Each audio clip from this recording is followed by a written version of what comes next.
estou a ponto de vomitá-lo da minha boca. Você diz: estou rico, adquiri riquezas e não preciso de mais nada. Não reconhece, porém, que você é miserável, digno de compaixão, pobre, cego e que estás nu. Dou este conselho: compre de mim ouro refinado no fogo, e você se tornará rico. Compre roupas brancas para vestir-se, para cobrir a sua nudez vergonhosa. E compre colírio para ungir os seus olhos, para que você possa enxergar. Repreendo e disciplino aqueles que eu amo. Por isso seja diligente e arrependa-se. Eis que estou à porta e bato. Se alguém ouvir a minha voz e abrir a porta, entrarei, cearei com ele e ele comigo.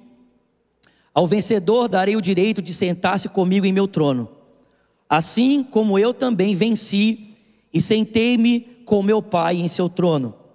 Aquele que tem ouvidos, ouça o que o Espírito diz às igrejas. Amém?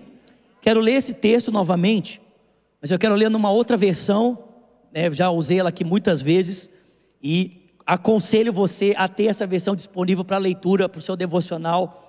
Tenho certeza que ela vai abençoar muito você. Quero ler com vocês a versão A Mensagem, Apocalipse capítulo 3, versículo 14, na versão A Mensagem.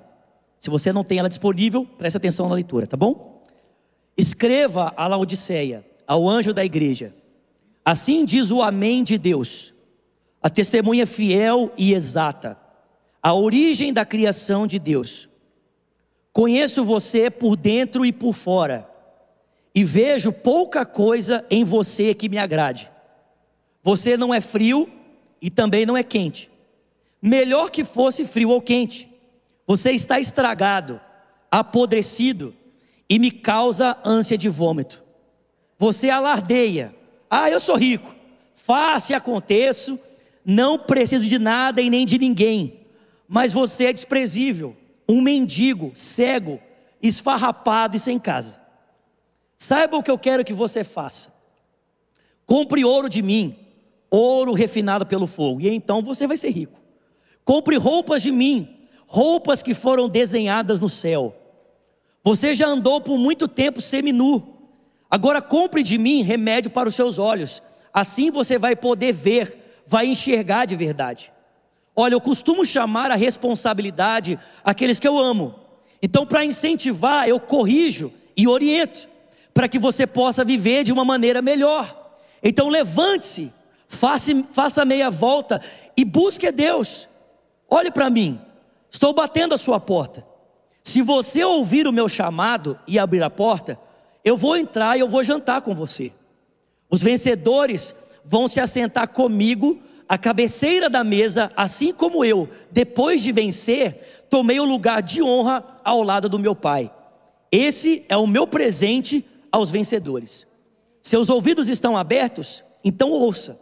Ouça as palavras do vento, o Espírito soprando através das igrejas. Muito bom, né, gente? Vamos orar. Senhor, fala conosco nessa noite. Queremos ouvir a sua voz. Te pedimos, dá-nos olhos para ver, ouvidos para ouvir, um coração sensível, Senhor, para responder e para receber aquilo que o seu Espírito deseja falar ao nosso coração. Senhor, no encerramento desse tempo, quero agradecer ao Senhor, Pai, por todas as palavras que foram faladas aqui, pelo tanto que o Senhor ministrou ao nosso coração. Não deixa que nenhuma dessas sementes se perca, que elas possam frutificar em nós, produzindo vida, esperança, transformação. E mais uma vez essa noite, conceda, Senhor, ao instrumento que o Senhor escolheu, graça e discernimento para compartilhar a tua palavra ao teu povo. É o que pedimos e te agradecemos em nome de Jesus. E quem crê, diga amém. Preste atenção.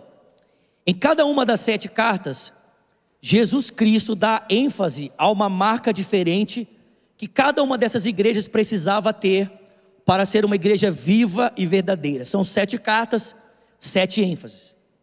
Aos cristãos da igreja de Éfeso, Jesus incentiva eles a voltarem ao primeiro amor. Enquanto aos cristãos de Esmina são advertidos a permanecerem fiéis apesar do seu sofrimento. Aos cristãos de Pérgamo, eles são desafiados a permanecerem na verdade em face do erro. A igreja de Tiatira, eles são desafiados a permanecerem firmes contra o mal. Em Sardes, a necessidade é de uma realidade interior, que eles parem de viver de espetáculo e se tornem uma realidade. A igreja de Filadélfia, o Senhor Jesus, ele adverte que está colocando uma oportunidade diante deles de cooperar com a vontade de Deus na pregação do Evangelho, e os convida a passar por essa porta com ousadia. A 7ª carta é dirigida à igreja de Laodiceia, e ela combina uma denúncia severa com um apelo à humildade. Existe aqui uma denúncia severa, mas também um convite de Jesus para que essas pessoas possam viver uma vida de humildade. E por que eu digo isso? Eu digo isso pela forma como o próprio Jesus, ele se apresenta nessa carta. Parece que Jesus, ele intencionalmente está se apresentando de uma forma a confrontar todo esse orgulho, toda essa soberba que está presente na vida dessa igreja de Laodiceia. O texto diz que Jesus, em primeiro lugar, diz que ele é o Amém. A palavra Amém significa assim seja. Ou seja, Jesus está dizendo o seguinte: ele é a expectativa de todo o cumprimento e a realidade de todo o cumprimento da vontade de Deus. Jesus, ele é o cumprimento de todas as promessas, ele é o cumprimento de toda a vontade, toda a expectativa do coração do Pai encontra o seu cumprimento e propósito na pessoa de Jesus.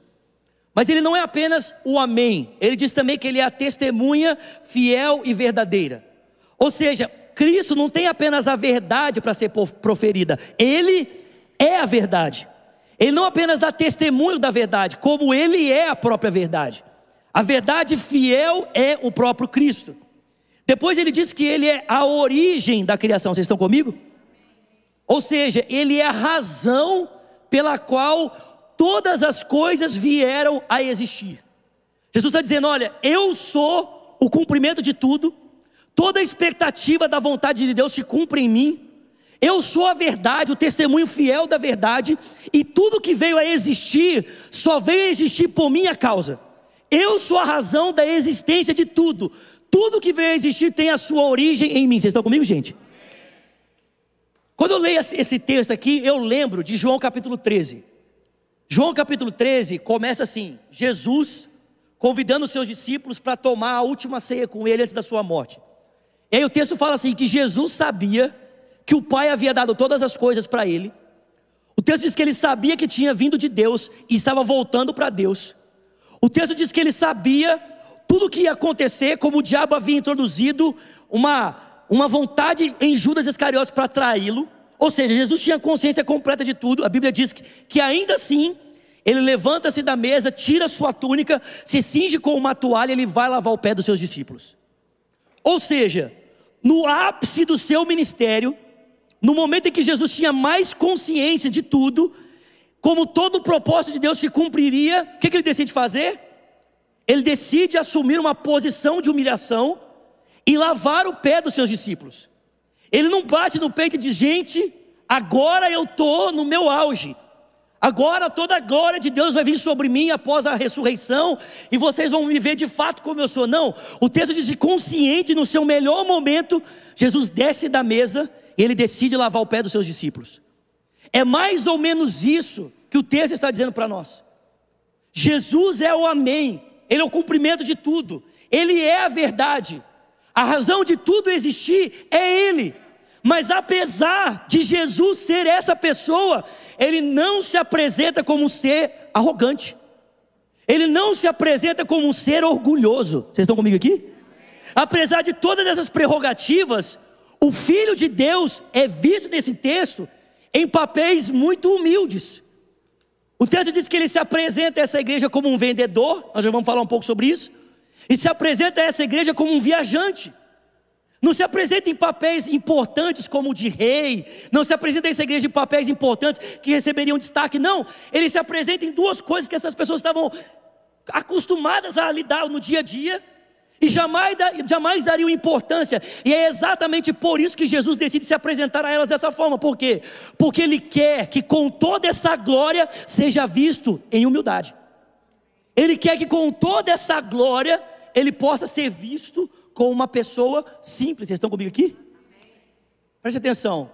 Jesus se descreve como um amém, aquele que permanece fiel à sua palavra, a testemunha fiel e verdadeira. E notavelmente ele diz que é o começo de tudo. Essa afirmação, irmãos, ecoa um outro texto. Se vocês quiserem abrir comigo, por favor, abre lá. Colossenses. Preciso ler esse texto aqui, muito bom. Colossenses, capítulo de número 1. Colossenses, capítulo 1. Versículo de número 15. Colossenses 1, verso 15 diz: Jesus é a imagem do Deus invisível, é o primogênito sobre toda a criação, pois nele foram criadas todas as coisas. Ok, está comigo? Nos céus e na terra, as visíveis e as invisíveis, sejam tronos, sejam soberanias, poderes ou autoridades, todas as coisas foram criadas por ele e para ele. Ele é antes de todas as coisas, e nele tudo subsiste. Ele é o cabeça do corpo, que é a igreja, é o princípio e é o primogênito dentre os mortos, para que em tudo ele tenha supremacia, porque foi do agrado de Deus que em Jesus habitasse toda a plenitude, e por meio de Jesus Deus reconciliasse consigo todas as coisas, as que estão no céu e as que estão na terra, estabelecendo a paz por meio do seu sangue derramado na cruz. Essa afirmação não apenas reverbera esse ápice no ministério de Jesus, mas reverbera essa afirmação tão linda que Paulo faz a respeito dele. Quem é Jesus? A razão de tudo. Eu não sei se vocês já ouviram isso, mas presta atenção, pessoal. Se eu não me engano, é C.S. Lewis que fala isso. C.S. Lewis fala que o universo foi criado como um presente do Pai para o Filho. Deus criou o mundo com a intenção de presentear o seu Filho, porque o Pai sabia que por meio da obra da criação e na história da criação, o Filho seria conhecido e honrado como verdadeiramente é. E por isso o Pai cria um mundo e entrega como presente ao Filho, para que na criação do mundo e na história da humanidade, o Filho seja visto e honrado como ele merece. O mundo é um presente dado ao Filho. Ele é a razão de tudo. Vocês estão entendendo isso aqui? Ele é a razão porque tudo existe. Jesus está dizendo: eu sou essa pessoa. Essa carta, só para vocês terem ideia, essa carta aos Colossenses também foi designada para essa igreja em Laodiceia. Paulo escreveu duas cartas, a carta de Éfeso e a carta de Colossos, e essas cartas deveriam girar nessas igrejas que ficavam nessa região da Ásia Menor. Essa carta deveria passar por Laodiceia, ou seja, Jesus é aquele por meio de quem o mundo veio a existir, e também é aquele que por meio da ressurreição está realizando o processo da nova criação. Preste atenção, gente. Esse plano grandioso coloca a igreja morna de Laodiceia em uma perspectiva muito constrangedora. Por quê? Porque aqui está Jesus, o Senhor do universo, se apresentando de uma forma humilde diante de uma igreja presunçosa e arrogante, mas que aos seus olhos é pobre, cega e nu. Então nós temos aqui o rei de toda majestade, de toda glória, se apresentando em humildade diante de uma igreja que está assumindo uma postura de arrogância, uma postura de orgulho. E a pergunta é: de onde essa igreja tira essas prerrogativas diante do rei da glória, motivos para se orgulhar? E o texto vai dizer. O texto vai dizer que essa igreja encontra prerrogativas para se orgulhar no contexto da cidade. Porque todas essas denúncias que Jesus faz estão inseridas no contexto da cidade. Laodiceia era uma cidade que ficava numa rota comercial. Ou seja, uma cidade onde girava muito dinheiro. Numa rota comercial em que as pessoas transitavam por toda a Ásia Menor, passavam por ali para comprar ou para vender. Em Laodiceia tinha muito dinheiro. E consequentemente as pessoas dessa cidade enriqueciam de uma forma muito fácil. Com grande quantidade de riqueza, essas pessoas conseguiam adquirir bens, adquirir riqueza de uma forma muito rápida. E esse era um problema que a igreja tinha. Por quê? Porque devido tanto dinheiro que essa cidade tinha, no ano 60 essa cidade foi destruída por um terremoto. E diferente de outras cidades que precisaram da ajuda imperial para se reconstruir, quando o Império Romano quis mandar a igreja, mandar dinheiro para Laodiceia, para que eles pudessem se reconstruir, a própria cidade, com orgulho, disse: nós não precisamos do seu dinheiro, Roma. Nós damos conta de fazer isso sozinho. Nós não precisamos da ajuda de ninguém. A gente aqui se resolve. A gente dá conta de fazer o que a gente precisa. Então o dinheiro dessa cidade estava levando as pessoas da cidade a se tornarem arrogantes, se tornarem orgulhosas. Eu não preciso de ninguém, eu não dependo de ninguém. O meu dinheiro faz tudo por mim. Meu dinheiro resolve a minha vida. Eu com o dinheiro me resolvo. E parece que essa postura da cidade em relação ao dinheiro e em relação às pessoas à volta estava entrando na igreja. As pessoas estavam se tornando bem-sucedidas e, ao invés disso, levar essas pessoas à humildade e à gratidão, estava levando elas à arrogância e ao orgulho. O pessoal estava sendo assim também: eu não preciso de nada, não preciso de ninguém. Meu dinheiro me banca, meu dinheiro me resolve. Mas não apenas o comportamento em relação ao dinheiro estava influenciando a forma como essas pessoas viviam em relação a Jesus, mas também a escola de medicina que essa cidade tinha. Em Laodiceia tinha uma escola de medicina muito famosa, e eles tinham uma especialidade. A especialidade deles era cuidar de pessoas que tinham problema nos olhos. Eles tinham desenvolvido um pó, e esse pó era passado nos olhos, e grande parte das pessoas que eram tocadas por esse remédio eram curadas por ele. Então o pessoal também era orgulhoso disso. Aqui nós temos uma escola de medicina que resolve tudo. Você tem problema nos seus olhos? Vem para cá que a gente resolve. Então eles eram orgulhosos por causa do dinheiro, orgulhosos por causa da escola de medicina, eram orgulhosos porque eram a única cidade no mundo que tinham desenvolvido uma técnica de tingir a lã de preto. Eu até brinquei aqui, lá em Laodiceia tinha o Laodiceia Fashion Week, né? O pessoal ia para lá para ver o desfile das lãs negras. Era um negócio assim, chiquerésimo. O pessoal se vangloriava: aqui nós temos uma roupa diferente, a gente veste como ninguém se veste. E eles eram orgulhosos por causa das suas águas, apesar de as suas águas não serem boas. Porque antes de Laodiceia existia uma cidade chamada Hierápolis, que ficava mais ou menos 15 quilômetros de Laodiceia. E essa cidade, Hierápolis, era uma cidade de fontes de águas quentes, águas muito quentes. E aí o que o pessoal fez? Construíram um aqueduto que levava essa água quente em direção ao Laodiceia. E quando ela chegava lá, ela era uma água morna, que não era boa para se beber, mas era uma água que gerava conforto, descanso, né? Não sei se alguém já foi aqui para águas termais. Então não dava para beber a água, mas era uma água boa para você descansar, era uma água boa para você relaxar. E da mesma forma acontecia com a cidade depois, que era Colossos, que ficava 10 quilômetros. Lá tinha uma fonte de águas gelada, e eles construíram também um aqueduto de 10 quilômetros para levar essa água gelada para Laodiceia.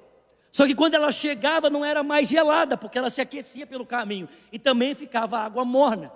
Então eles se vangloriavam que ali eles tinham uma água que não era boa para beber, não era boa para o uso, mas era boa para descansar. Você podia ficar relaxado, você podia descansar. Todo esse contexto cultural estava influenciando a forma como as pessoas, os cristãos, se viam no contexto da cidade. Eles começaram a se tornar arrogantes. Por quê? Porque tinham dinheiro. Eu tenho dinheiro, sou crente, não preciso de ninguém, meu dinheiro me resolve. Né? Eu visto uma roupa top. A roupa que eu visto, não vou nem falar as marcas mesmo. Deixa para lá, não vou nem falar as marcas para não dar problema. Eu visto roupa tal, a minha bolsa, meu tênis. E o pessoal começou a ficar orgulhoso pela roupa que vestia. O pessoal começou a ficar orgulhoso pela escola de medicina. Gente, a cultura da cidade começou a influenciar essa questão de uma forma que eles começaram a se orgulhar do contexto da cidade. Agora você imagina, os caras estão diante de Jesus, que é o Amém, a testemunha fiel e verdadeira, o cara que é a razão pela qual tudo existe. Estão dizendo assim: que é isso, Jesus? Eu sou top, olha a minha roupa que eu visto. Não, Jesus, você é o Amém? Não, beleza, mas assim, olha a roupa que eu visto, Jesus. Jesus, olha o tanto de dinheiro que tem na minha conta. Que é isso, Jesus? Você está me tirando? Aqui nós temos uma escola de medicina top. Que é isso, Jesus? Não, peraí, Jesus. Olha as águas da cidade. Gente, essas pessoas estavam se tornando orgulhosas por esse tipo de coisa, diante daquele que é a razão de tudo, e decide se apresentar humilde apesar de ser tudo que é. Tipo assim, pessoal, vocês estão comigo aqui? É tipo assim, a formiga querendo se vangloriar diante do elefante. O que é isso? Eu sou a formiga, elefante, me ajuda aí. Gente, mas você já parou para pensar que muitas vezes nós podemos ser assim? A gente pode começar a se orgulhar de umas coisas que são insignificantes diante do Deus, que é o Deus de toda a glória. Tipo assim, o cara fala assim, meu ministério. Aleluia. Então, tipo assim, primeiro que você não tem um ministério, o ministério é de Jesus, amém? Ninguém tem ministério, gente, amém? O ministério é de quem? De Jesus. Nós só estamos aqui completando o ministério que pertence a quem? A Ele, o ministério é dele, nós estamos cooperando na obra que foi dada para Ele, amém, gente? Agora pensa, nós estamos recebendo um negócio para cooperar e ainda nos vangloriamos de estar fazendo o que estamos fazendo. Esse é o meu ministério. O que o fulano pensa que é? A gente se orgulha do carro que anda, a gente se orgulha do lugar que a gente mora. Sim ou não, gente? Só que o que a gente tem que pensar é que esse orgulho, irmão, presta atenção. Esse orgulho não é apenas um orgulho, vocês estão comigo, gente? Não é apenas um orgulho diante dos irmãos. Esse orgulho, em primeira instância, é um orgulho diante de Deus. Porque, gente, eu não sei se vocês estão entendendo. Esse negócio de orgulho é um negócio tão difícil para Jesus, que ele sente náusea. Tipo assim, o orgulho é uma coisa que em Jesus deixa ele com vontade de vomitar.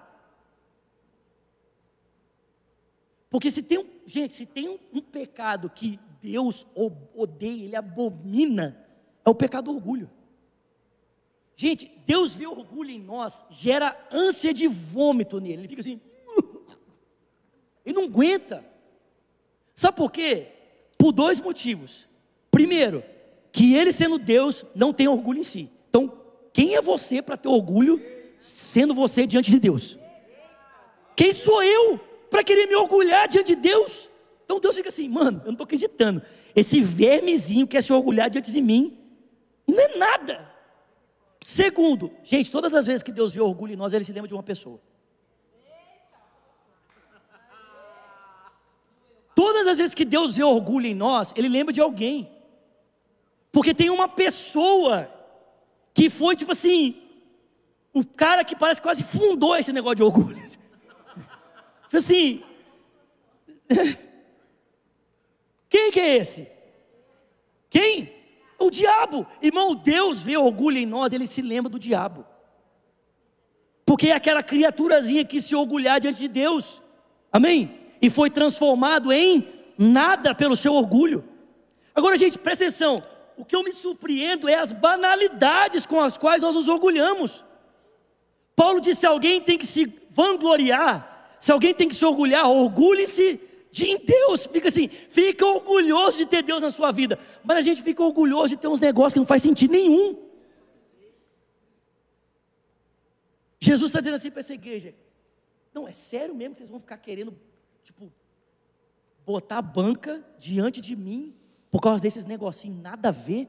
Eu sou a testemunha fiel, eu sou o amém, eu sou a causa de tudo existir, e me apresento em humildade diante de você, e você vem querer botar a banca na minha frente, por causa dessas coisinhas insignificantes, que não tem nada a ver? Pô, cara, eu estou sentindo um náusea de você, tipo assim, está me dando um... Estão entendendo? Não sei se vocês sabem disso, mas alguns anos atrás, a minha mãe tinha uma cachorrinha, ela ainda tem a cachorrinha, mas alguns anos atrás a gente saiu, e essa cachorrinha decidiu entrar na mala que a minha mãe tinha trazido, e ela decidiu comer todos os comprimidos da minha mãe que estavam dentro da mala. Tipo assim, a cachorra estava possuída, né?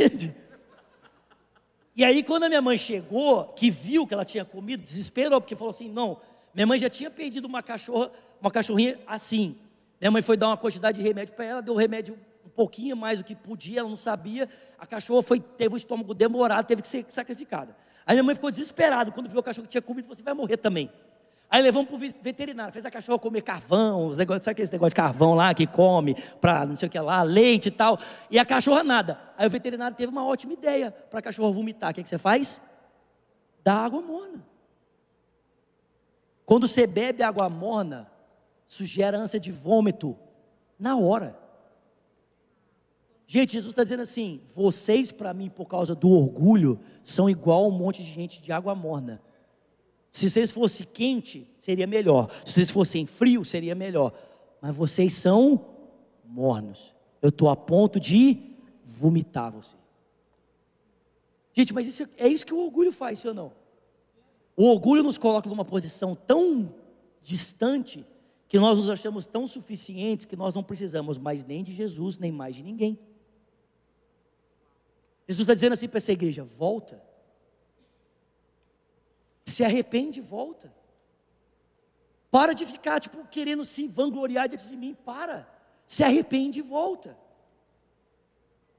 E existem dois caminhos que Jesus está apresentando aqui para essa igreja se arrepender e voltar. O primeiro é o que eu falei para vocês: ele se apresenta diante deles como um comerciante. Ele fala: vocês estão achando que vocês são alguma coisa? Na verdade vocês são pobres, cegos e nus. Sabe o que vocês estão precisando? Vocês estão precisando comprar ouro de mim, refinado, para vocês serem ricos. Vocês estão precisando comprar de mim colírio para os seus olhos, para que você realmente possa enxergar. Você está precisando comprar vestes brancas para parar de andar nu por aí, para você parar de viver igual um mendigo. Porque você está tirando onda achando que você é príncipe, mas aos meus olhos você não passa de apenas um mendigo espiritual, precisando de ajuda, precisando de mim. Vocês estão entendendo, irmãos? Jesus se apresenta a eles como um vendedor. Gente, numa cidade rica, em que gira muito dinheiro, em que todo mundo passa por ali fazendo comércio, a figura do vendedor era a coisa mais comum de todas. Mas não é exatamente isso que Jesus fez para nos resgatar desse estado de decadência que nós estávamos. Ele se tornou comum a todos nós, para que nós fôssemos tornados semelhantes a Ele. Ele se fez um ser humano. Vocês estão comigo, gente? Ele se fez comum. Se você olhasse para Jesus, não tinha auréola na cabeça dele, não tinha asa, não tinha uma redoma de vidro, de glória. Não, era um ser humano comum. Mas para que eu e você fôssemos resgatados do estado de decadência gerado por esse orgulho, que nós acabamos de cantar aqui: o meu orgulho me tirou do jardim. Ele se fez comum, se apresentou como um vendedor comum. Eu estou aqui, simples, como o comum que você vê todo dia, como aqueles que batem na sua porta todos os dias, que você despreza por causa da sua pompa e do seu dinheiro. Mas eu estou aqui, só que eu estou aqui para vender para você uma coisa que você não tem condição de comprar. Estou aqui para vender ouro refinado. Estou aqui para vender para você vestes brancas e colírio para você ungir os seus olhos. Irmão, você acha que alguém tem condição de comprar alguma coisa de Jesus? Nós acabamos de cantar isso aqui: o meu orgulho me tirou do jardim. Foi a sua humildade que colocou o jardim em mim. Se eu vendesse tudo que tenho em troca do amor, eu falharia. Porque o amor não se compra. O amor não se compra, nem se merece. O amor se ganha, de graça o recebe. Você está entendendo? Ele se apresenta, pode aplaudir o Senhor. Ele se apresenta como vendedor, dizendo assim: cara, você precisa do que eu tenho para te dar. Só que você não dá conta. Só tem uma forma de você comprar o que eu tenho para dar: é você admitir que não tem como fazer isso e receber de graça. Gente, olha esse texto, abre aí comigo rapidinho, por favor, preciso ler isso aqui com você. Isaías 55. Vocês estão comigo, gente? Tem alguém recebendo alguma coisa aqui? Isaías 55. Eita glória. Isaías capítulo 55, versículo número 1 diz assim: venham todos vocês que estão com sede, venham às águas. E vocês que não possuem dinheiro algum, venham, comprem e comam. Venham, comprem vinho e leite sem dinheiro e sem custo. Pelo amor de Deus, alguém fala glória a Deus por isso.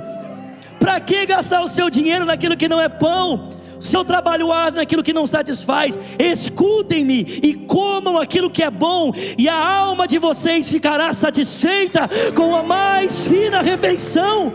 Deem ouvidos a mim, ouçam a minha voz, para que vocês vivam. Alguém pode dar um glória a Deus por isso? O vendedor celestial está dizendo: cara, olha eu aqui, você precisa comprar de mim, você precisa adquirir de mim, só que você não tem condição. Mas se você admitir a sua insuficiência, a sua pobreza diante de mim, e caminhar em direção à humildade, à humilhação, você não vai ter que comprar nada, eu vou te dar de graça, pela minha graça. Só que ele não apenas se apresenta, gente, isso aqui é muito forte, ele não apenas se apresenta como um vendedor, ele se apresenta também como um viajante que está voltando para casa. A gente sempre lê esse texto assim, né? Eis que estou, vocês estão comigo, gente? Estou acabando já quase, amém? Só falta mais 1 hora de pregação. Estou brincando. Eita glória. Eu gosto é disso. Eis que estou à porta e bato. A gente sempre lê esse texto e pensa assim: pô, eu tenho que ir lá e abrir a porta, senão Jesus não vai entrar, não vai fazer nada na minha vida e tal. Só que você tem que entender uma coisa: o Jesus que está voltando, ele tem a chave de casa, porque ele tem acesso à sua igreja, sim ou não? Quantos são casa de Deus aqui? Quantos são morada de Deus? Quantos foram feitos morada de Deus, casa de Deus? Meu irmão, se você foi feito morada de Deus e casa de Deus, será que ele não vai ter a chave da sua casa? Jesus tem a chave da casa dele. Quando ele fala assim: eis que estou à porta e bato, não é porque ele não tem acesso, não. É porque ele quer saber qual tipo de ambiente ele vai encontrar do outro lado quando ele entrar.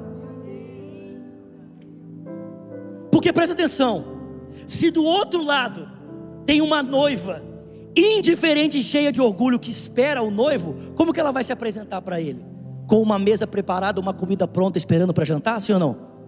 Não. Uma noiva orgulhosa, presta atenção, uma noiva orgulhosa, quando o noivo bate a porta, sabe como ela se apresenta? Como uma noiva de Cantares. Cantares capítulo 5 diz que o noivo chega e bate na porta, só que a noiva já tomou banho, já passou óleo nos pés, já passou Victoria's Secret, né?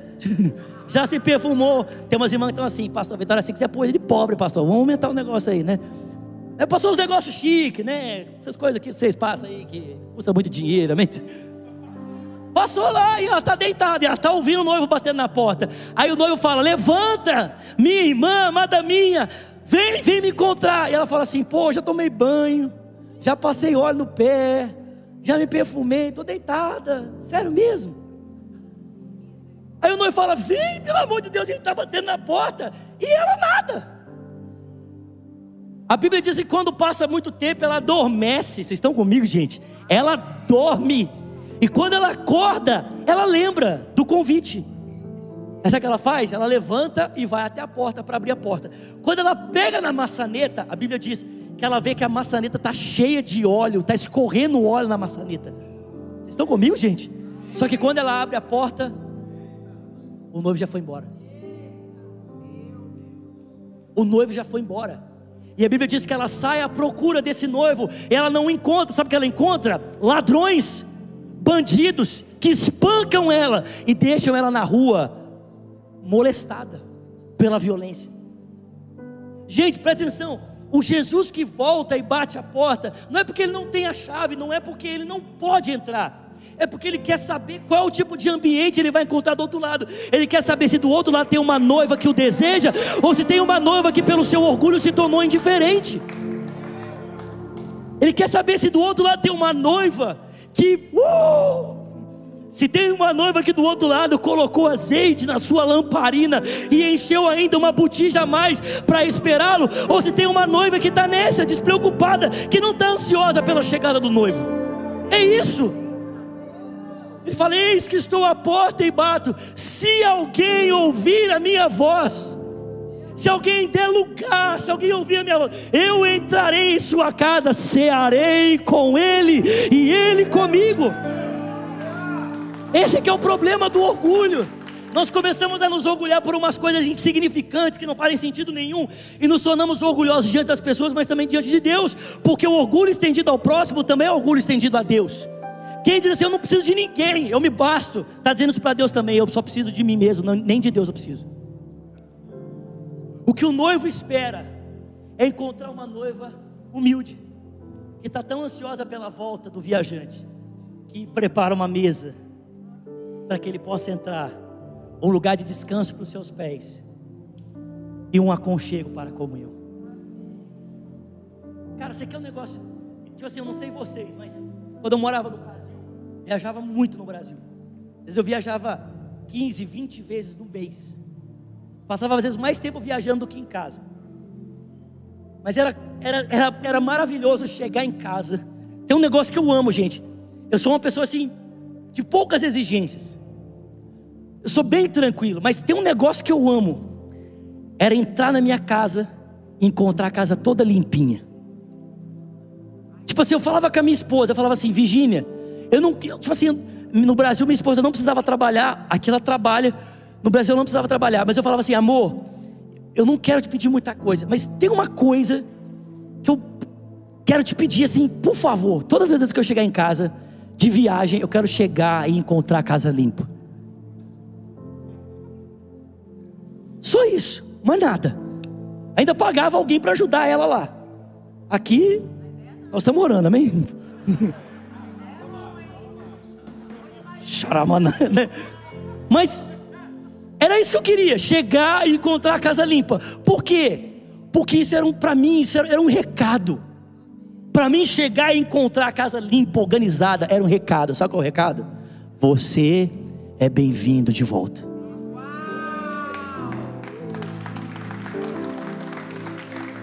Você é bem-vindo de volta. Irmão, você consegue entender por que Jesus quer uma mesa preparada, uma cadeira para sentar, um prato colocado à mesa? Isso significa alguma coisa para Ele. Para Ele isso é uma mensagem. Qual é a mensagem?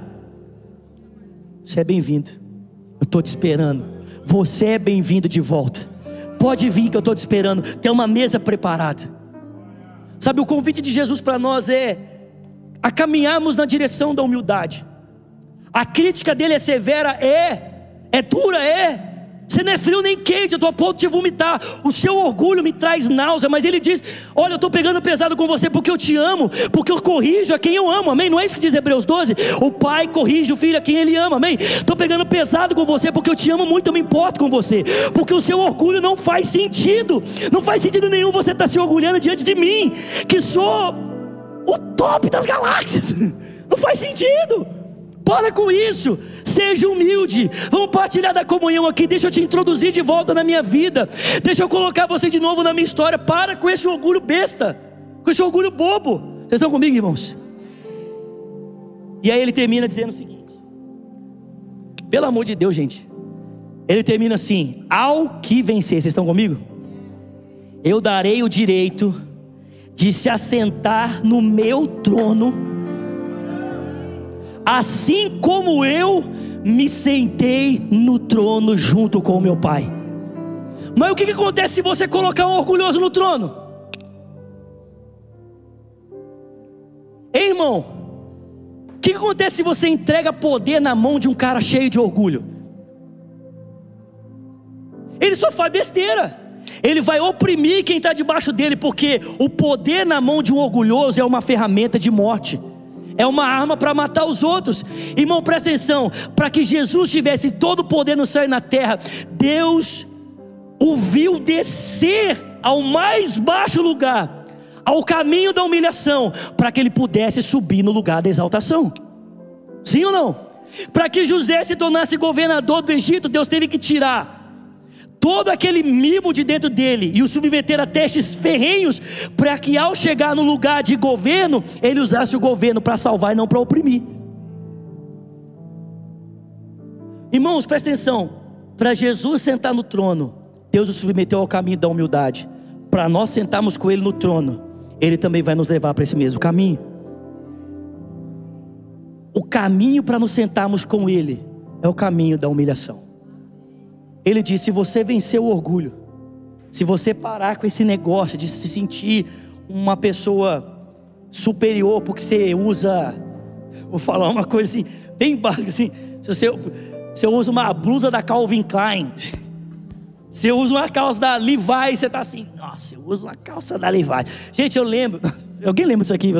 Eu lembro quando eu era adolescente, meu sonho era usar uma camiseta da Elos. Quem lembra da Elos aqui, a falecida, né?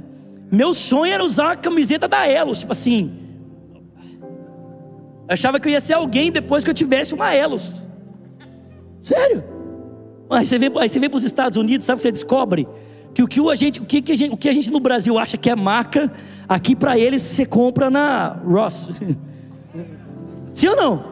Tipo assim, você vai lá e no Walmart e compra. Ou seja, não é nada. Não é nada. Mas irmãos, tudo que a gente possa achar que tem algum valor diante de Jesus não significa nada diante de quem Ele é. Ele é glorioso. Ele não tem alguma coisa que o faça glorioso. Ele é glorioso. Ele é.